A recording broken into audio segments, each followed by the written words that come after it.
What's up, everybody? Jimmy here with another tip of the week, and today we're going to show how to do a pricing presentation or CMA. It's going to be pretty simple. You're going to, just like you start every other presentation, we're going to go up here to the right and click Create New. In this case, we are focusing on a seller, so we're going to click Seller here, hit Continue. I'm going to go down to our,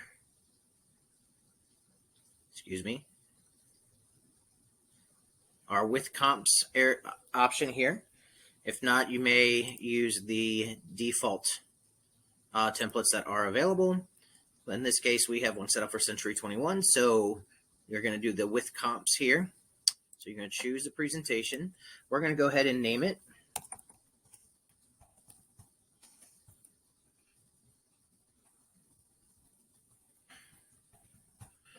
Okay, and we're going to create. Now this will take a second. You'll start seeing a little blue circle that will pop up here in just a moment. That means the presentation is being made at this point. Now, when you get to this homepage here, there's two ways you can start. One, if the property has been listed or on the MLS in the last 5 years, you can actually pull data from MLS and kind of save a little bit of time. If it is not available, you're going to start down here. I'm going to start putting the address in right now. This is one option here. You'll notice once I click out of it, you're going to see a map that's going to come in here. That means just validate that's where the property is. And that should show you on the map kind of, and that's going to help when we actually get to the first searching property. So if you don't have it in MLS and you have to fill this information in, this is where I would take the time to fill it as much as you can. What type of property is it? Single family home. How many bedrooms? How many bathrooms? I have 2 full and a half. Hit OK. What's the square footage on it? So you can go through this entire process here. And then when you get to the features is all about what does the house have. So if you've already gone and you've done a listing preview already, this is fantastic because it will allow you to kind of call out some of the things that you saw on the property, what you found on prior listings, maybe what you have found in public records, permit searches, things like that. But this is where really you're going to stand out because you paid attention when you were talking to them about what they've done in the property and what they haven't. Okay. So that's one way you can do it. Or in this case, I'm going to go to MLS because this property has been listed before. So I'm going to copy and bring that in, here. So as I click this and hit copy, it's going to say, hey, do you want to replace everything that I had in there? I'm going to click go ahead. And then what this is going to actually do is this is going to pull up an MLS picture of the home on the right, and it's going to go in and fill out all the information that you have here. So, if you are doing this way, this is fantastic, but I would caution you on 2 things. One, depending on when that house was actually, so this is tax year 2014, showing an incorrect tax of what it actually is now. So I would actually just take that out or find out whatever the taxes actually are and put them in here. And then the other thing I would do is this is the public remarks from MLS. I would actually take this out because they do not do not need them to see what other realtors or the last time it was listed on those remarks. Now, the cool thing with when you're in a presentation is anytime up here on the top, you're going to see subject, property, search, listings, estimate, and pages. At any time, I can go between these back and forth and it will save. So if for some reason I pick some properties that don't quite work out, I can go back in, pick some different ones and go from there. But the next step we're going to do is we come down here and hit continue or go over to the search button right here. All right, so what this is going to do is this is going to pull, and you can see the map right here of where the property is and all of this stuff here. I'm going to walk you through kind of what I recommend when actually doing a property search, just so you can probably get the best results that would work for it. First thing I'm going to do here is I'm going to go to sort, and I'm going to change this to status. I like seeing it active, then I want to see pending, then I want to see sold. Okay, the next thing I'm going to do is I'm going to come over here to the map where it says draw. I'm going to click. I'm going to go to the property, and we know that most appraisers are going to go out about a mile. So you can see here on the top after I drew that circle, I'm at 0.85. So let's go ahead and go a little bit bigger. That's going to probably be pretty close. Hit run search. You'll see this blue bar go across the top. That means it's searching the MLS to go into it and get it taken care of. Now, I also know that with this specific neighborhood going over here is a different one. So I actually would draw probably on this one just to kind of narrow it down a little bit.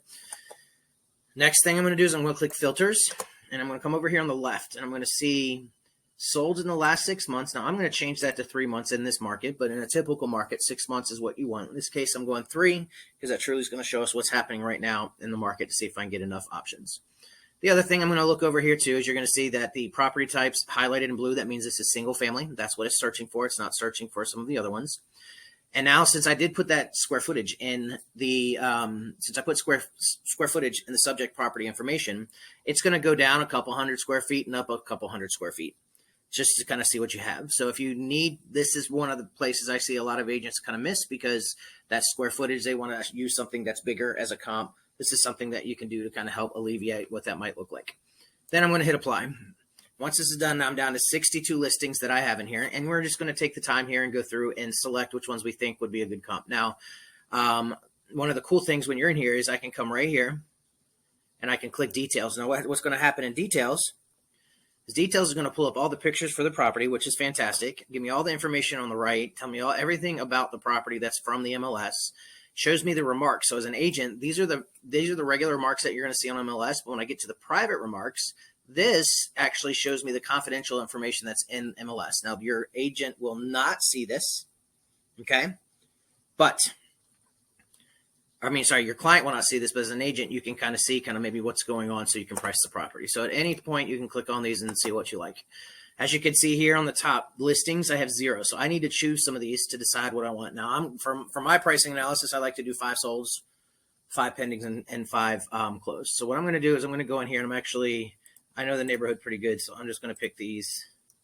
This one is actually not in my neighborhood. So I'm going to pick those 5 sold, and then I'm just going to go in here and pick some of these pendings. All right, and then I'm going to come here to where the solds are. That's definitely not what I want to use. I'm going to pick these. All right, so you can see now I have 15 properties that are going to be in this presentation.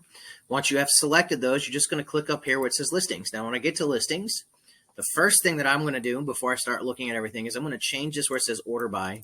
And I'm going to switch it to active to sold because, again, that's how I like to look at the properties. I want to be able to see everything that's in there. Once this is done and it updates, you can see here, these are all my active properties that I have here. Now, on the right, it gives you a few cool little summaries that you can see. One on the bottom, this is your sold between $399 and $410. Pending puts us between $359 and $389. And then active, we're between $384 and $404. And then down here, it still breaks it down between your active pendings and sold and what the price per square foot actually is sitting with it, which is kind of cool. Now, what you're seeing on this one where it says my property right here, this is actually what it was on the market for in 2014 at $103 a square foot, and we are now at $2. Now, when you come in here, you can easily hit this little X and decide that you don't like this property. I can come over here to listing details again, pull it up, shows me that same information I had on the last page to continue to go into it and take a look. The other thing I want to show you here is you go down. I'm not going to do a ton of them, but let's say, for instance, I'm going to go down to this sold right here. And I noticed that on this property that sold for $410,000, it's very similar to the one that I'm going to be listing, but this one does not have a pool. So I would like to update this to show what that price of my home should actually be. So I can click here and I can add and adjust the price. So in this case, I'm going to put pool. You could do it for anything, garages, square footage, whatever that is. And I'm going to add $25,000. Keep spot. Okay, and then I'm going to click add. When I hit confirm, you're going to see where I was at on this price. Originally, it was at $410. Adding $25,000 adjusted my price to $435. And when I come up here on the right-hand side, you're going to see now my price went from $399 to $435. And you'll actually see those adjustments in some of these prices, which is absolutely fantastic. So make as many adjustments as you want, up or down, through any of the properties that you have in there, just so you can see what's going on. Once you are comfortable with the properties that are in there and the adjustments that you made, next we're going to go to estimate. Now on the estimate page, this is going to automatically pull up what the average based on price is going to be. So all those adjustments I made, this is saying that the house, it looks like it's going to be around $412. If I do it by price per square foot, it puts me around $406. I go down a little bit more, you can see that my pricing is between $400 and $435. So I have a few things I can do here. One, I can leave it like that and call it a day if I like that where that property is, or I can create a range. We know we're between $400 and $435. probably be up on the higher end just because we have a pool and this house is updated more. So now here's my pricing estimate that I have here.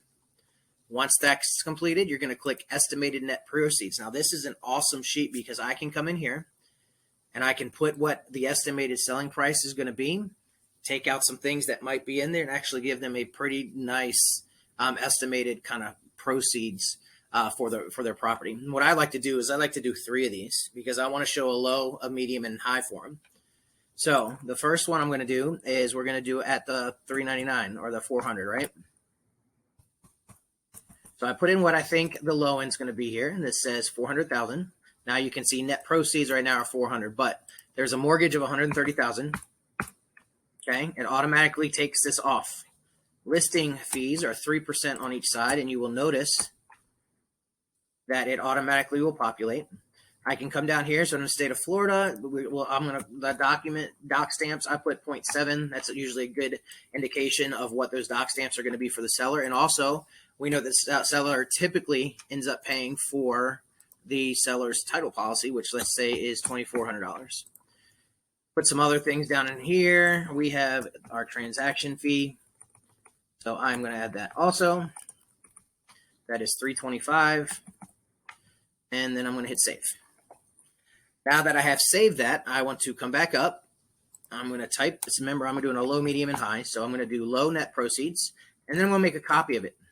So this is the low one here, and this is my copy. Now this one I'm going to put average, and this one put us, we'll say about 4.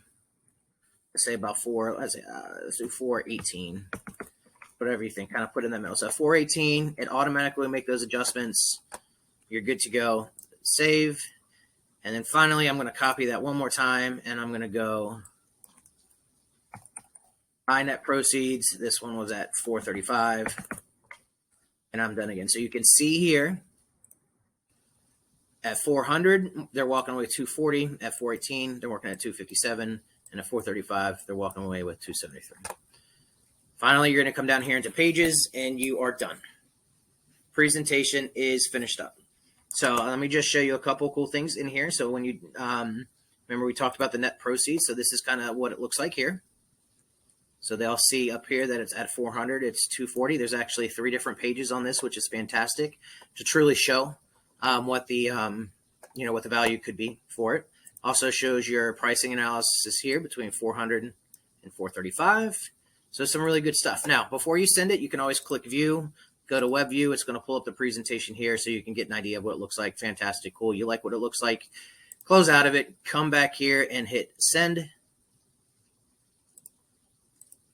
We will put in, so if you have them in Moxi Engage, I can start typing my client's name. It will pull up here that I can pull from my contacts, or you can just add an email address, put a nice little greeting, and then write a little message about whatever you want there and hit send.